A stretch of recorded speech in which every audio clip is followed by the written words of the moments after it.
এক চুমুকেই 500 মিলি পানি পুরোটাই শেষ। সাকিব কতটা তৃষ্ণার্ত এই একটা ছবিতেই তা স্পষ্ট।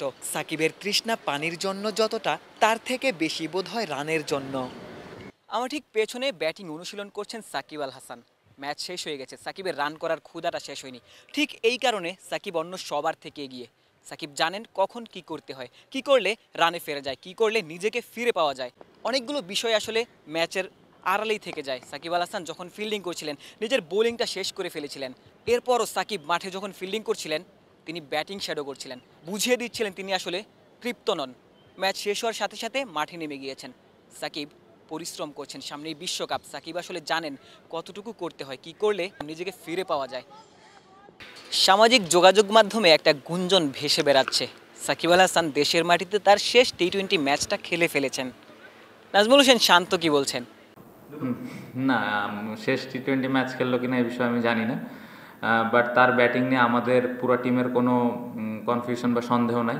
আমরা সবাই জানি উনি কতটা ক্যাপেবল, এবং আমি খুবই কনফিডেন্ট যে সামনে যেই টুর্নামেন্টটা আছে এবং যে সিরিজটা আছে, উনি ব্যাটিংয়ে টিমের হয়ে কন্ট্রিবিউট করবেন। বল হাতে সাকিব দুর্দান্ত। প্রথম ম্যাচে 4টা উইকেট নিয়েছিলেন, বাংলাদেশ দলকে জিতিয়েছিলেন। দ্বিতীয় ম্যাচেও সেই ধারাবাহিকতা ধরে রেখেছেন। 4 ওভারে মাত্র 9 রান দিয়েছেন, একটা উইকেট, 16টা ডট বল। বল হাতে সাকিব দুর্দান্ত বোলিং করেছেন। সাকিব বোলিং নিয়ে যথেষ্ট তৃপ্ত, তবে তার ব্যাটিংয়ে যে আসলে অতৃপ্তি রয়েছে, সেটি আসলে তার এই লম্বা সময় অনুশীলন দেখেই আসলে অনুভব করা যায়। তবে বাংলাদেশ দলের অধিনায়ক নাজমুল হোসেন শান্ত, তিনি কিন্তু সাকিবের পারফরমেন্সে তৃপ্ত এবং তিনি বিশ্বাস করেন বিশ্বকাপে সাকিব দারুণ কিছুই করবেন।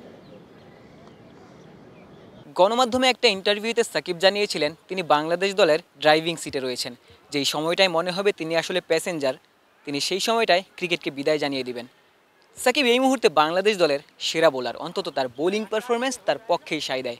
ব্যাট হাতে নিজের পারফরমেন্সে তিনি আসলে সন্তুষ্ট নন, ঠিক সে কারণেই পরিশ্রম করছেন, নিজেকে ফিরে পেতে চাইছেন। সাকিব আল হাসান বাংলাদেশ দলকে আরও দীর্ঘদিন সার্ভিসটা দিয়ে যাবেন। বাংলাদেশ দলের দর্শকরা আসলে সেটাই প্রত্যাশা করবেন। শেরেবাংলা জাতীয় ক্রিকেট স্টেডিয়াম থেকে ক্যামেরায় আমিনুল ইসলাম সুজনের সঙ্গে গোলাম সারোয়ার, ক্রিকেট 97।